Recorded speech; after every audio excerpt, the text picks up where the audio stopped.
I'm Eric Cheever, Collections Curator at the Stearns History Museum.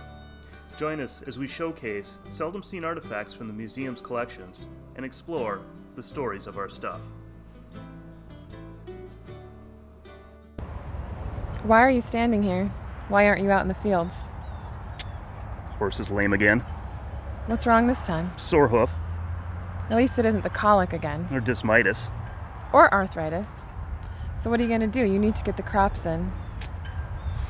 You know, I've come to a momentous decision. I think it is time to take a chance.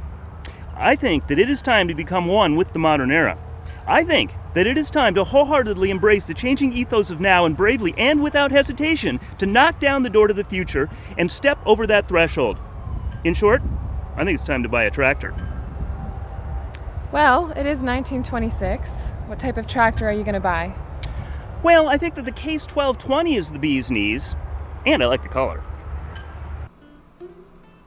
Since the dawn of human history, planting and harvesting, as well as a myriad of other farm chores, were accomplished by the combination of manual and animal labor. Planting and harvesting required long hours of backbreaking work. Farms were small, usually no more than 100 acres, because individual farmers were physically unable to work more than that. For many years, the agricultural economy was little more than a subsistence economy. You produced what you needed to survive, and then you sold the rest. That was the cycle of life for generations of people who worked the land.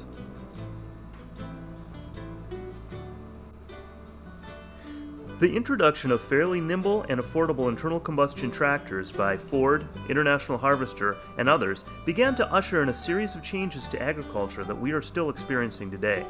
Bigger farms, less physical labor, consolidation, and reliance on equipment. But we were getting ahead of ourselves. Our tractor is a 1926 Case Model 1220. These were called cross motors as the engine was mounted across the frame rather than parallel to it. This model was made from 1922 through 1928, and almost 12,000 were produced. Tractors of this era were designed to run on kerosene. Although able to burn gasoline, kerosene was easier to obtain.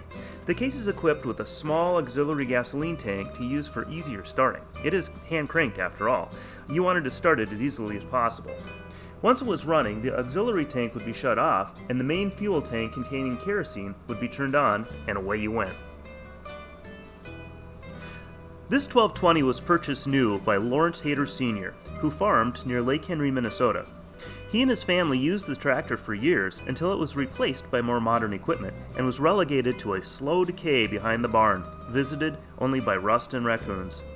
Lawrence retired from farming in 1960 and moved to town. His son, Larry Jr., took over and continued the operation well into the 2000s. Larry Jr. never forgot about the old tractor behind the barn, and one day in the late 1980s, he pulled it from its resting place. After sitting for 40 years, the 1220 was rusted and battered and had been home to generations of small animals. But it was complete and original. Larry decided to undertake a total restoration. The tractor was completely disassembled.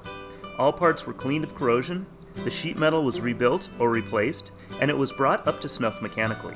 After reassembly, it was given a fresh coat of paint and new decals.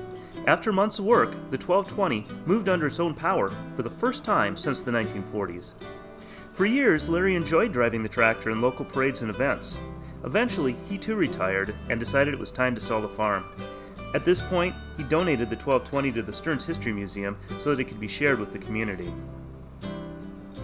The story that this tractor represents is important to us as a people, a nation, and an ever more connected world by facilitating drastic changes in the farm economy, which has altered the very relationship we as humans have with food.